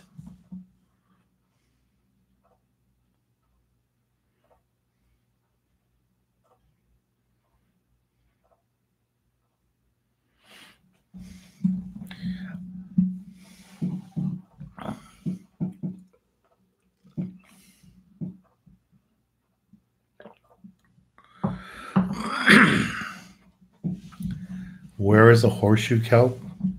It's right out of Long Beach. If you left out of San Pedro or you left out of Long Beach and you went straight out, you're going to run a horseshoe kelp. There's all kinds of chart books out there. I have some behind me here, and they all have the numbers for the spots, and they're really easy to find. Put those numbers into your GPS and put different areas of the horseshoe kelp in there. There's some, they go all the way out toward the 150, not quite that far, but out that way. It's all the way inside. And there's lots of little wrecks and stuff just outside the breakwater, the Gambler, stuff like that are great spots. And I can't imagine that you can't catch any fish. I mean, if you just use a little 1 ounce bucktail with a strip of squid, you're going to catch sculpin or sand bass or something. It shouldn't be that hard.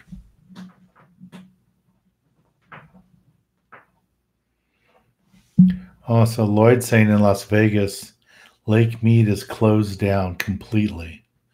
Parking lots are closed down. No parking at all. That's pretty sad.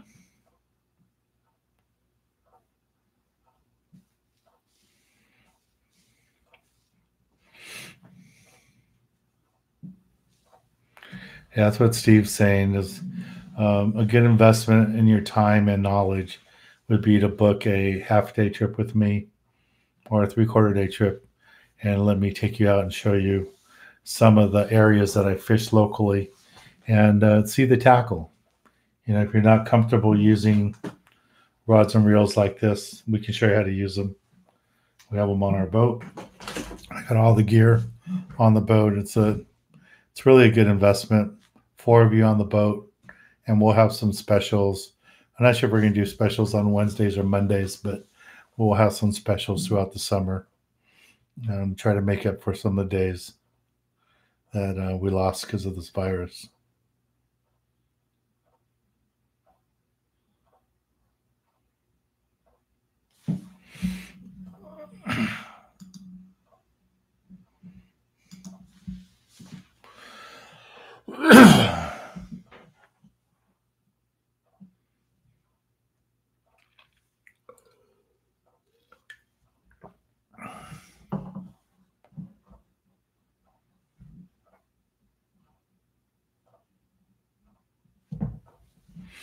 Let's see what else is here.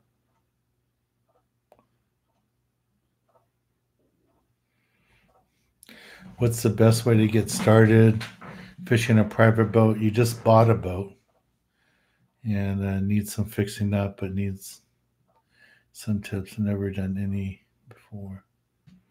Yeah, like Steve said, I would recommend you come out with me on my boat. I do have people from time to time who will hire me to go out on their boat, but if your boat needs fixing and isn't ready to go out, I would suggest you go out on my boat first and let me show you where we fish, how we do it, and then that'd be a good investment in your money and your time, and I can give you some pointers on fishing.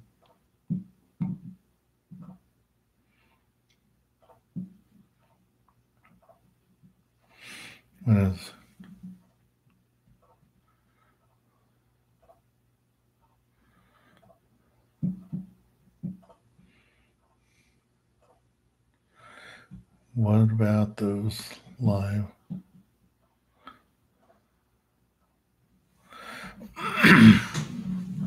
So Ray's asking about what about the people that live on their boats in the marina? Are they able to leave the pier? In San Diego, you're not be able to. You can't move your boat. You can't move your boat. It doesn't matter if you live on the boat or not. Your boat's tied to the slip right now. They're not letting you to go anywhere. And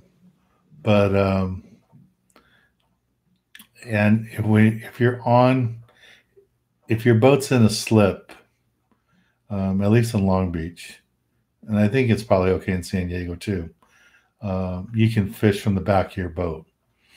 You can't fish from the dock. So if my boat's on a certain dock, you can't go and fish like along that dock anywhere else.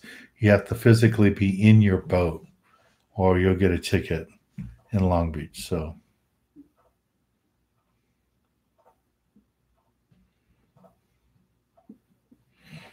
that's what you have to do.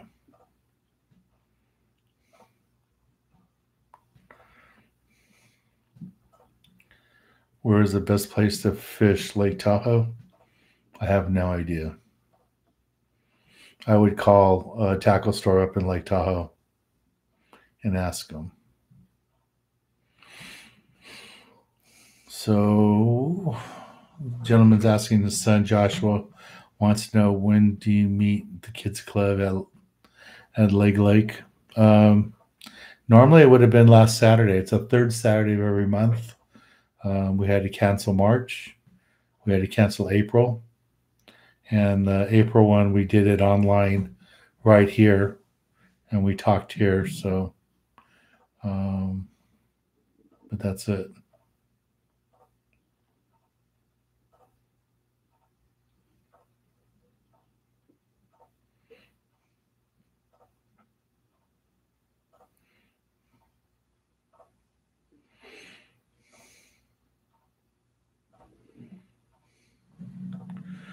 Let's see.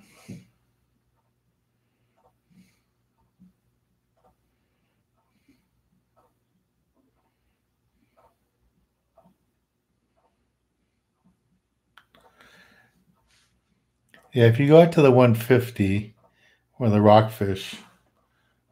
Just use 2 small bucktails and a double dropper loop rig. Strip a squid. You should have no problem catching sculpin and rockfish. And if you want to slide over closer to the southeast bank or closer to the oil rigs out there, it'd be like to the left of the 150, kind of like south. There's plenty of rockfish spots there. And if you use your electronics, you should see plenty of spots of fish. Before the closure happened, we had several rockfish charters in that area. And we were only on half-day trips. So we ran all the way out there and got everybody limits of red snapper and rockfish. And we were back in the dock within 5 hours. So that's pretty good. Yeah, you got to find the yellowtail. I don't know where the yellowtail are right now. I know that they've seen some. Friends of mine have caught some at Catalina, but I don't know if there's any local right now. I'd like to take my boat out and see if I can find some at the horseshoe. Maybe I'll do that this week. It'll be 90 degrees. So I just got to check the wind, see what's going on. So the dude is saying that there's a Misueño by PCH. I'm not sure where you are on PCH. We have 2 boats. One's in Alamitos Bay, and then my boat's in Shoreline Marina, but not really close to PCH.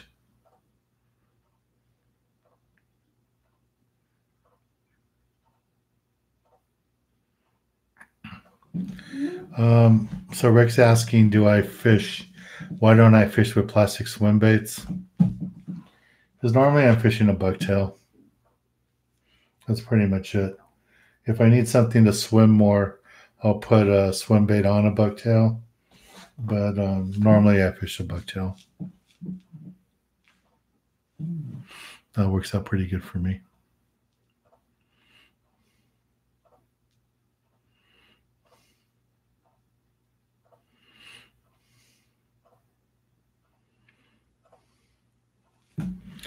Yeah, Lloyd, you should just go out on a short trip. Go on some half-day trips, 3/4-day trips. Get used to ocean fishing, and then you can try the longer trips.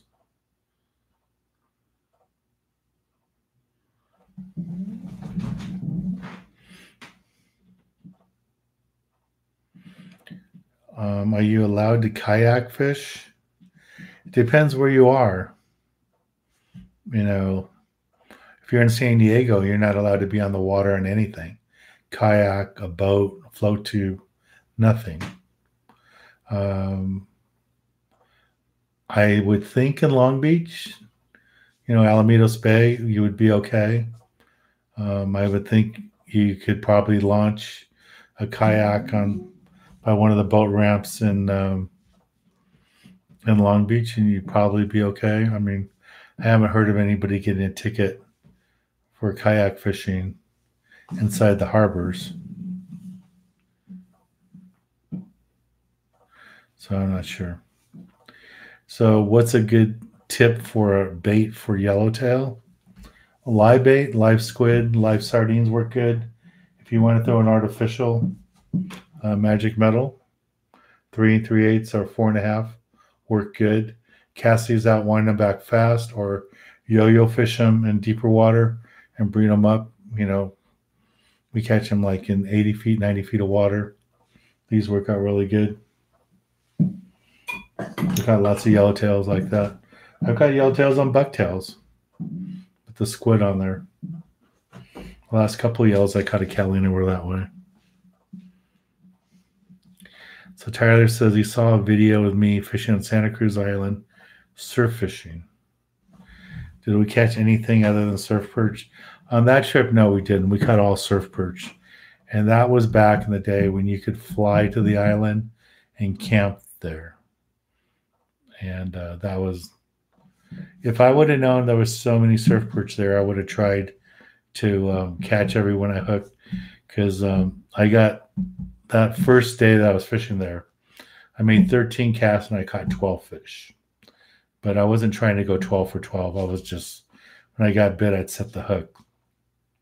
The one that I missed, I set the hook a little too soon. But if I had thought I was going to go 12 for 12, I think I would have waited another second or two before I set the hook on that one fish. But I didn't. So I didn't go 12 for 12.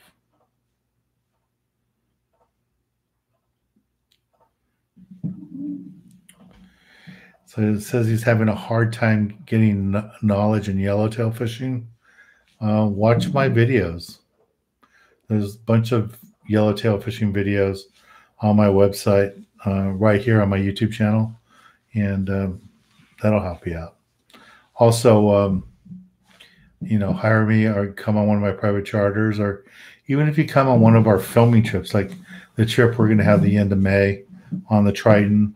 That would help you out too. So you can see how everybody fishes for yellowtail and stuff on the boat. So the best way to learn sometimes is just to watch. It isn't so much to fish. Listen, watch, see what the crew's doing, what people are doing. I mean, that's how I learned a lot. And every time I go, I still learn stuff. So, I mean, just listen.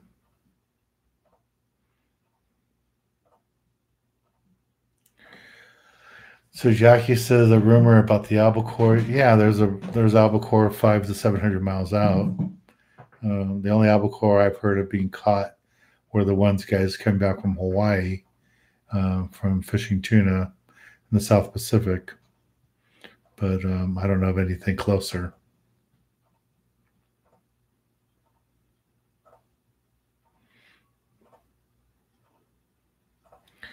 What's the biggest halibut I've seen in Long Beach Harbor?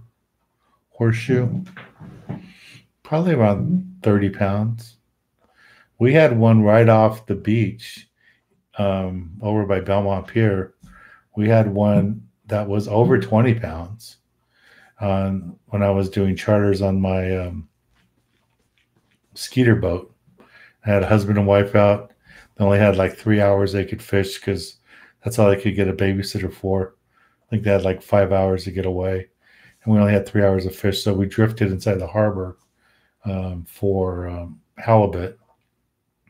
And we had this fish over 20 pounds. And I was grabbing the net, and I told the gentleman to leave the fish in the water. Don't pick the fish out of the water. And he thought he could bounce it. And he tried to bounce it, and he got the head out of the water, I don't know, 6-8 inches, until the fish saw the boat really good. And it slapped its head down, boom, and busted the line. And I thought his wife was going to beat him. She was so pissed off. But all I can do is tell people what to do. And then they do what they want to do. So if he would have waited, I don't know, 2 more seconds for me to slide the net underneath it, we would have got it. But that's all I can do is tell them. My biggest halibut ever was like 160. That was up in Alaska. But I have caught halibut up to 40 pounds. I think 42 pounds, 44 pounds at the Channel Islands. But my biggest lobster locally, it's probably about 20 pounds, 22 pounds. No monsters.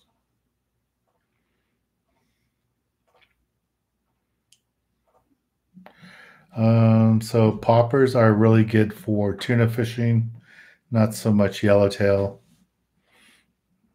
but I'm sure that would work. But usually when we use poppers, it's for tuna.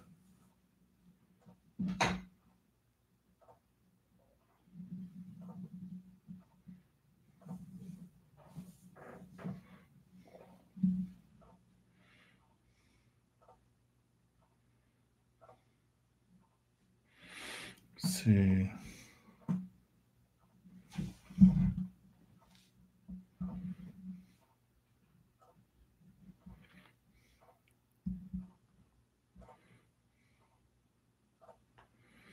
So Jackie's saying that some longliners saw a bunch, 50 miles from San Clemente Island? I don't know about that. Maybe. I haven't seen any pictures of any landed by anybody local. I've seen pictures of them, but the guys were fishing the South Pacific coming back.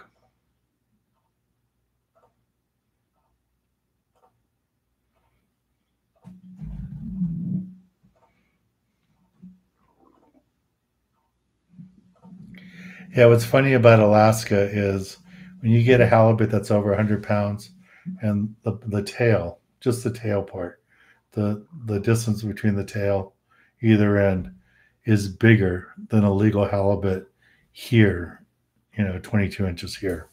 So I always thought that was kind of funny.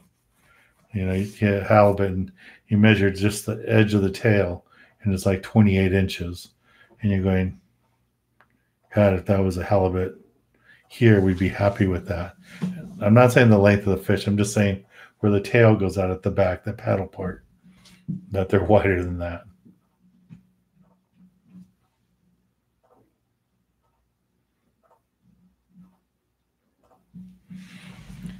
Yeah, so guys, if you haven't subscribed to this channel, please subscribe. Please, please, please. And if you can, again, here's the winner for today's raffle. And I don't know if you guys heard, but we had several $1,000s worth of stuff stolen from our kids club at Leg Lake. So if you can support us, there's a link there where you can donate to the Youth Foundation. And if you guys could help me out with my and support me by downloading my app. This is a link to my app.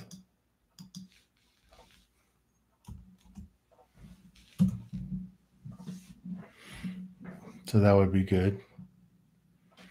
And please tell your friends about this. We'll be back here Wednesday, every Monday, Wednesday, and Friday until this thing's over and we're allowed to go fishing again. I'll be here to talk to you guys. We can kill an hour or two. Like today's 2 hours. That's the longest we've gone for a while. Here's my Patreon account too. If you guys could help me with Patreon, that would be great. I'd love to get like 100 people supporting me on Patreon. Help me raise some money so I can get some new gear. And a bunch of you are asking me like spots to catch fish and all that. So I'm really thinking on Patreon to make a level. And I'm not sure what it would be, like $20 or $30 a month to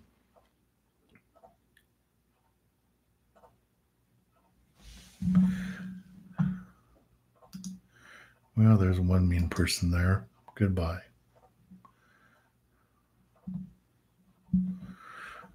So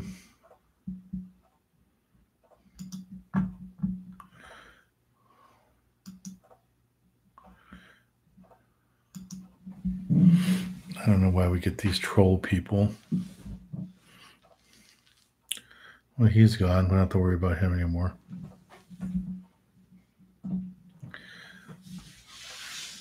So if you guys will support me on Patreon and all that, I would greatly appreciate it. And like you guys are asking for like information where to find fish and all that. So I'm thinking I'm going to go ahead and do that the next week or so. Make a level, and I'm not sure what the amount's going to be, like $25 or $30 a month. And you're going to have to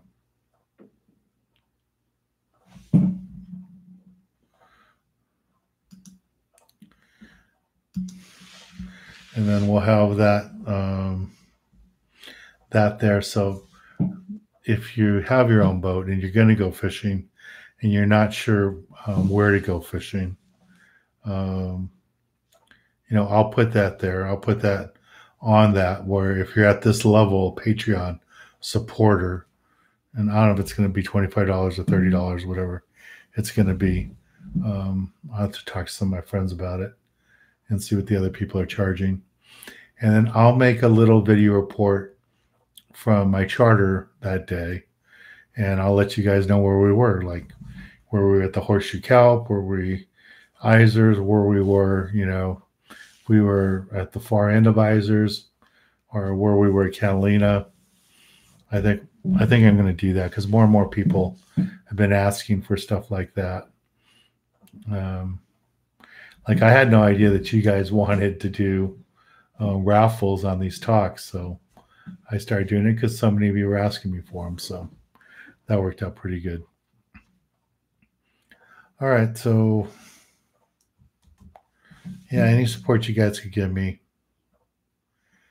that would be good.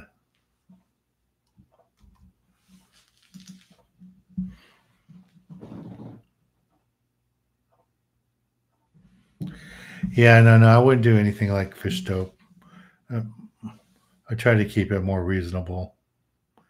Maybe like $30 a month or something like that, with like a 6-month minimum.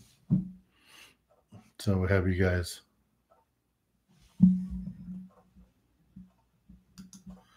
So we could have that on there.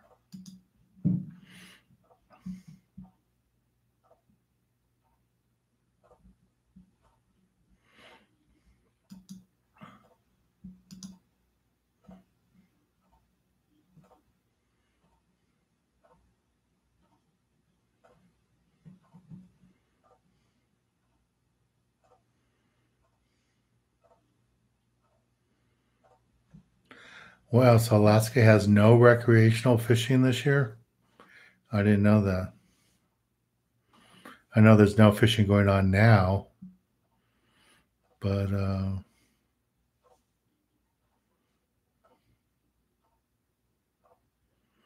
wow. I didn't hear that they canceled fishing in Alaska for the whole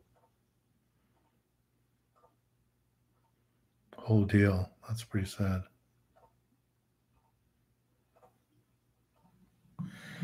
Yeah, I think the fish are going to be easier to catch since they had no pressure for a month or two. So we'll see what happens.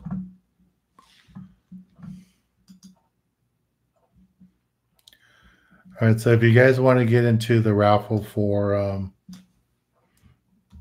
we're going to do it on Friday.